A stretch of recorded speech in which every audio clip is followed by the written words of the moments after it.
Hello friends, test series वाला YouTube channel पर आपका स्वागत है। आज अपन पढ़ेंगे एसएसटी टीचिंग मेथड पार्ट 6, जो आपके सभी एग्जाम के लिए उपयोगी साबित होगा। Exam of point of view से ये क्वेश्चंस इंपॉर्टेंट क्वेश्चंस है, आप इसको अच्छे से समझिएगा। क्वेश्चन नंबर 1, समस्या समाधान विधि का अंतिम चरण कौन सा है? जो समस्या समाधान विधि है उसका अंतिम चरण कौन सा है? ऑप्शन 1, तार्किक क्रम का अनुसरण। 2, निष्पादन का सत्यापन। 3, संप्रत्यय तथा नियमों का ज्ञान। और 4, क्रियाविधि का प्रदर्शन। तो इसका करेक्ट आंसर होगा ऑप्शन नंबर 2, निष्पादन का सत्यापन। क्वेश्चन नंबर 2, उपलब्धि परीक्षण के निर्माण के लिए निम्न में से कौन सा सत्य नहीं है? जो उपलब्धि परीक्षण है उसका निर्माण के लिए निम्न में से कौन सा जो सत्य नहीं है? ऑप्शन 1, विश्वसनीयता। 2, मूल्यांकन। 3, वैधता। और 4, वस्तुनिष्ठता। तो इसका करेक्ट आंसर होगा ऑप्शन नंबर 2, मूल्यांकन। क्वेश्चन नंबर 3, राष्ट्रीय पाठ्यचर्या रूपरेखा को किस वर्ष में प्रस्तावित किया गया? ऑप्शन 1, 2001। 2, 2005। 3, 2004। और 4, 2008। तो इसका करेक्ट आंसर होगा ऑप्शन नंबर 2, 2005। क्वेश्चन नंबर 4, निम्नलिखित में से सीखने की प्रक्रिया में शामिल है? इसमें से कौन सा सीखने की जो प्रक्रिया में शामिल है? ऑप्शन 1, शारीरिक। 2, मनोवैज्ञानिक। 3, पर्यावरणीय। और 4, उपरोक्त सभी। तो इसका करेक्ट आंसर है ऑप्शन नंबर 4, उपरोक्त सभी। क्वेश्चन नंबर 5, आरटी अधिनियम 2009 के अनुसार निम्नलिखित किस प्रमाण पत्र के बिना कोई भी विद्यालय स्थापित नहीं किया जाएगा? आरटी अधिनियम 2009 के अनुसार निम्न में से किस प्रमाण पत्र, कौन सा प्रमाण पत्र है जिसके बिना कोई भी विद्यालय स्थापित नहीं किया जाएगा? ऑप्शन 1, प्रशंसा। 2, मान्यता।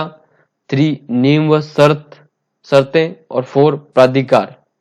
तो इसका करेक्ट आंसर होगा ऑप्शन नंबर 2, मान्यता। कोई भी मान्यता, जो मान्यता मिलती है उसके बाद भी ही विद्यालय एस्टेब्लिश किया जाता है। Option number 6, sorry, question number 6 है, जब कोई व्यक्ति सूचनाओं को संसाधित कर रहा होता है तो मस्तिष्क में चलने वाली मानसिक संरचना क्या कहलाती है? जब कोई व्यक्ति है जो सूचना को संसाधित कर रहा होता है तब मस्तिष्क में चलने वाली मानसिक संरचना क्या कहलाती है? ऑप्शन 1, अधिगम। 2, मानसिक कल्पना। 3, विचारण। और 4, संकल्पना। तो इसका करेक्ट आंसर होगा ऑप्शन नंबर 3, विचारण। क्वेश्चन नंबर 7, सूचना तकनीकी के मुख्य घटक है? Option 1, software. 2, हार्डवेयर। 3, उपयोगकर्ता।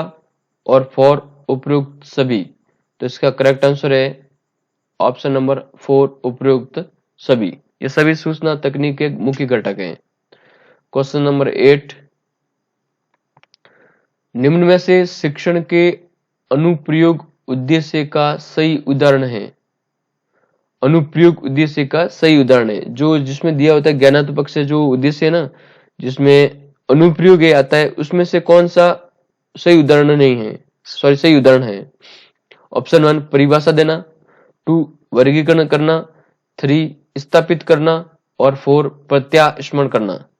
तो इसका करेक्ट आंसर है ऑप्शन नंबर स्थापित करना। ये अनुप्रयोग के उद्देश्य में के अंतर्गत आता है। क्वेश्चन नंबर 9, निम्न में से कौन सा विषय माध्यमिक स्तर पर सामाजिक विज्ञान में सम्मिलित है?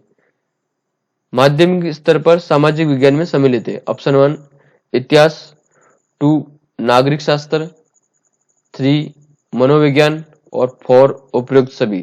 तो इसका करेक्ट आंसर है उपयुक्त सभी। क्वेश्चन नंबर 10, सामाजिक विज्ञान शिक्षण के मूल्य हैं। ऑप्शन 1 सामाजिक मूल्य, 2 जनतांत्रिक मूल्य, 3 कलात्मक और मनोरंजनात्मक मूल्य और 4 उपयुक्त सभी।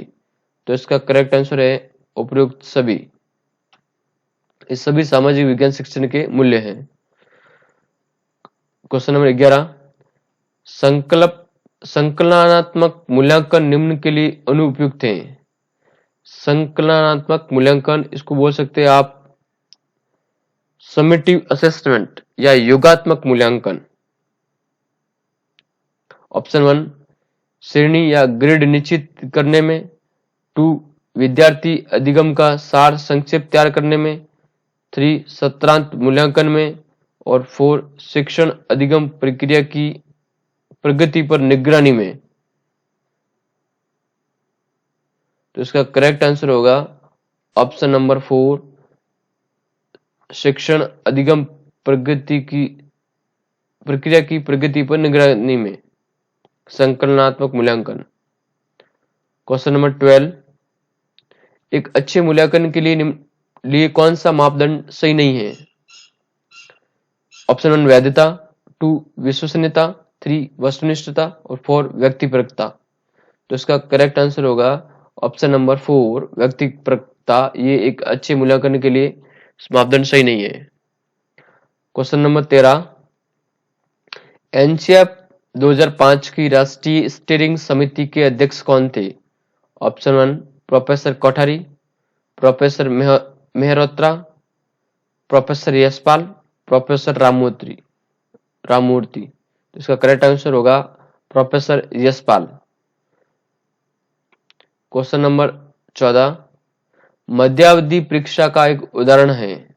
जो मध्यावधि परीक्षा का एक उदाहरण है, ऑप्शन 1 रचनात्मक मूल्यांकन का, 2 मानदंड संदर्भित मूल्यांकन का, 3 योगात्मक मूल्यांकन का और 4 नैदानिक मूल्यांकन का। तो इसका करेक्ट आंसर होगा योगात्मक मूल्यांकन का उदाहरण है मध्यावधि परीक्षा।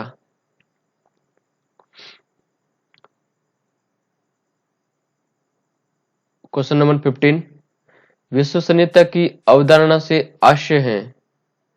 ऑप्शन 1 निर्देशों की वस्तुनिष्ठता, 2 मापन का उद्देश्य, 3 प्राप्तांकों की बारंबारता और 4 गणना की समरूपता। तो इसका करेक्ट आंसर होगा ऑप्शन नंबर 3 प्राप्तांकों की बारंबारता। ये विश्वसनीयता की अवधारणा से रिलेटेड है। क्वेश्चन नंबर 16, किस विशेष कार्यक्रम या प्रशिक्षण के प्रभावों का मापन करने के लिए किस प्रकार के परीक्षणों को परिकल्पित किया जाता है। ऑप्शन 1 व्यक्तित्व, 2 बुद्धि, 3 उपलब्धि और 4 रचनात्मकता। तो इसका करेक्ट आंसर होगा ऑप्शन 3 उपलब्धि परीक्षण होते हैं। क्वेश्चन नंबर 17, सामाजिक शिक्षण में उपयोगी सर्वदर्शीय साधन है।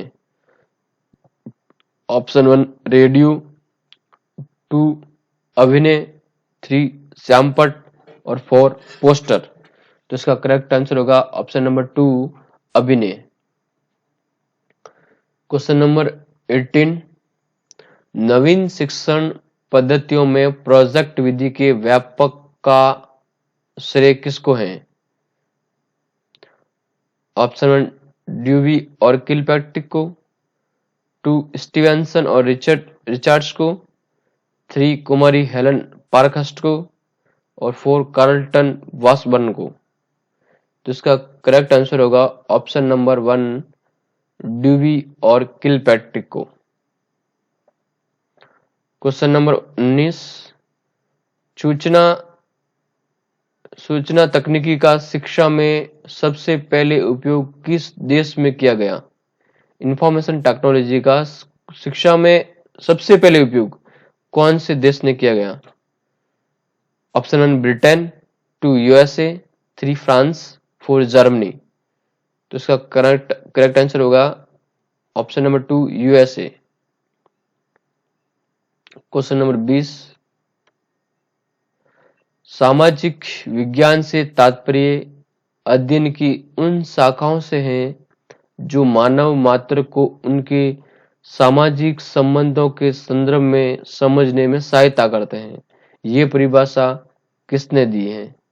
Option 1 Columbia encyclopedia, 2 Britannica encyclopedia, 3 encyclopedia of social sciences और 4 सामाजिक अध्ययन आयोग यूएसए की रिपोर्ट।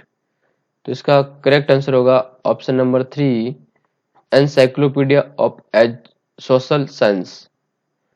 क्वेश्चन नंबर 21, सामाजिक विज्ञान में शिक्षण अधिगम सामग्री का महत्व है। जो सामाजिक विज्ञान में शिक्षण अधिगम सामग्री का क्या महत्व है आपको बताना है। ऑप्शन 1 समय की बचत, 2 विषय वस्तु की स्पष्टता, 3 परिश्रम की बचत और 4 उपरोक्त सभी। तो इसका करेक्ट आंसर होगा ऑप्शन नंबर 4 उपरोक्त सभी। क्वेश्चन नंबर 22, निम्न में से सामाजिक विज्ञान का लक्ष्य नहीं है।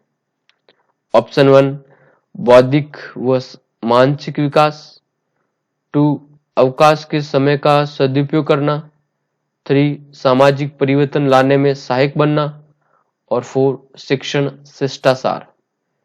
तो इसका करेक्ट आंसर होगा ऑप्शन नंबर 2 अवकाश के समय का सदुपयोग करना। ये सामाजिक विज्ञान लक्ष्य नहीं है।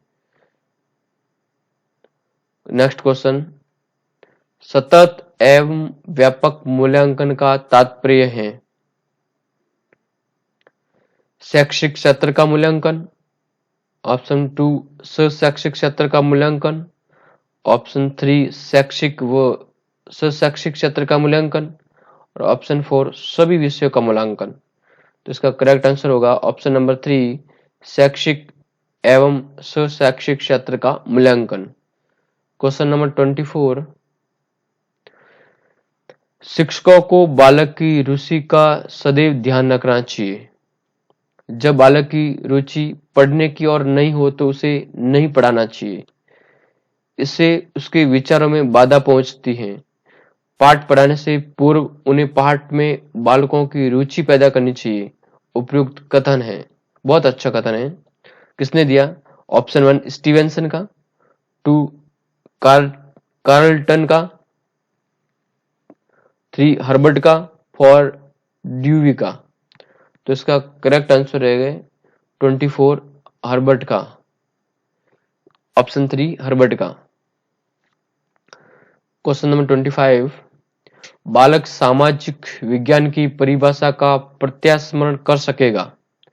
यह कथन कौन से उद्देश्य को प्रदर्शित करता है?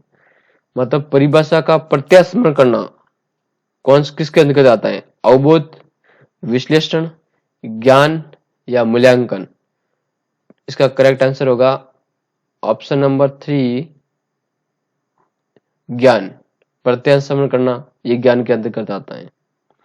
क्वेश्चन नंबर 26, निम्न में से कौन सी सामाजिक शिक्षण के मूल्यांकन की विधि नहीं है?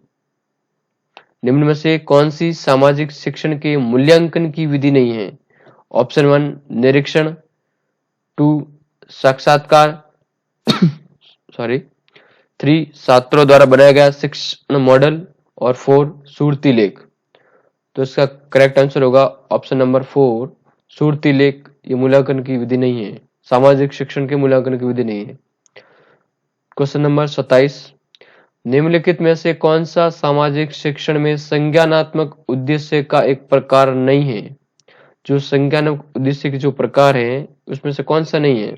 ऑप्शन 1 ज्ञान, 2 अवबोध, 3 कौशल और 4 अनुप्रयोग।